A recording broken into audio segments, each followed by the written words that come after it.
write this speech since last year when I found out I was an officer. And I wanted to write it again when I found out, when I did my first social, and then I wanted to write it when I didn't get cast in earnest, and I wanted to write it 3 weeks ago, and guess what?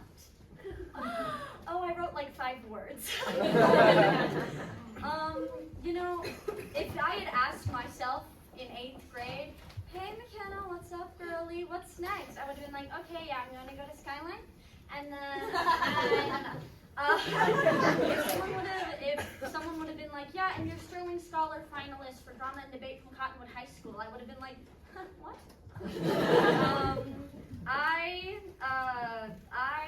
My first day of school, I actually missed for an audition. I was supposed to go to Skyline, and instead I auditioned for SPA.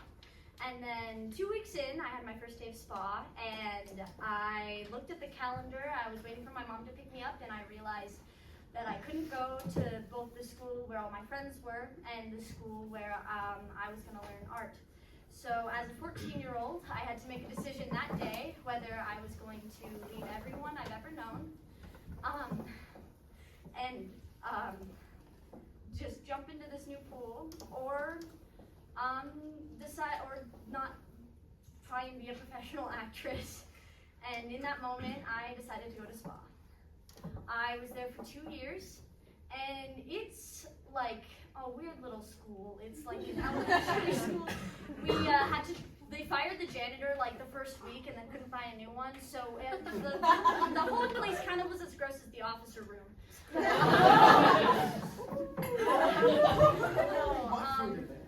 I was an SBO, I was a student body officer there, and I literally spent my whole life there doing plays and dance concerts and choir concerts and setting up for socials and dances and decorating things. And I just remember it being like someone had colored pencil around me, like I was completely alone for most of the time.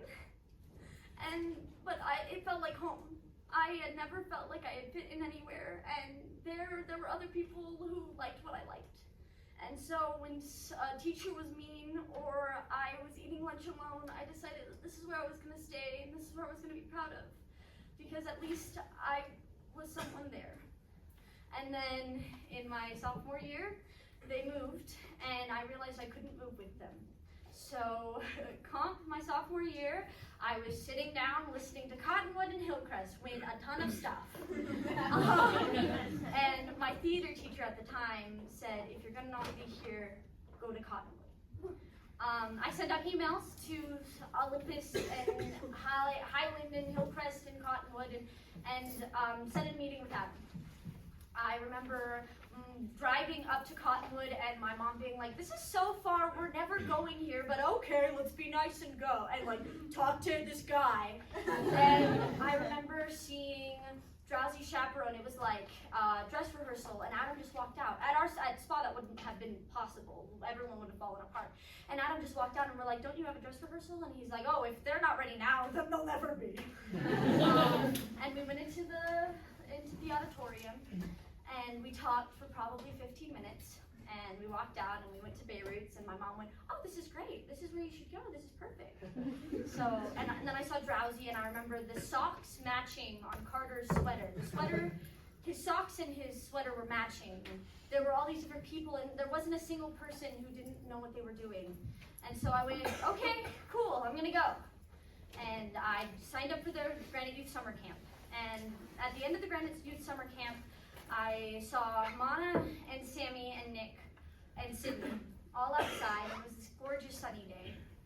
And I saw them all talking together. And the idea that there were these people who were just friends talking was, it was like this window of hope, and I had no idea that was possible. And I remember suddenly feeling this like excitement that I was gonna go out and I was gonna maybe make friends. And then immediately after, I had this terrible anxiety thought that I was going to die in a car crash. And so for the first year of Cottonwood, I I would have these great moments. And I remember auditioning for improv and being able to do shows and hanging out with like Indigo and Rory and Presley and having great days and then going to bed that night and having a nightmare that I died in a car crash. Because I didn't think I was worthy of being happy. And here I am. I've gotten to do so many shows with all these wonderful people. I've gotten to call them friends. And I don't know what I'm going to do next. But I look at all of you. And everyone is so kind. And you're all my friends. So I just want to leave you with some words of advice that I wish older me would have told me, so I wouldn't be losing sleep over it. You're worthy to be happy. You're worthy to succeed. Adam and Maddie are not God.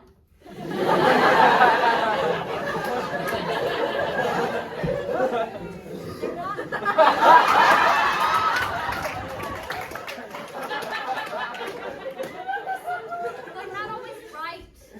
They make good shows, but they're also just adults who like to hang out with high schoolers and do sports.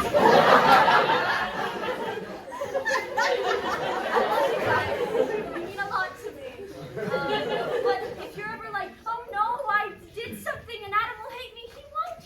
You're a kid, it's fine. Getting your dream role doesn't mean you're automatically going to be happy. Becoming an officer doesn't mean you're automatically going to be happy.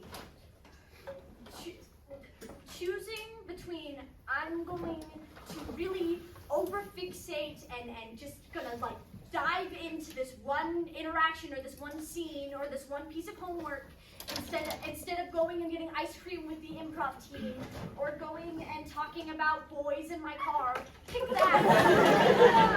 Pick that because those are the fun parts. You'll still graduate, I promise. Well, anyways, I don't know how to end this. But I love you all so much. This place is so special. And remember, feed each other because I won't be there to give you snacks.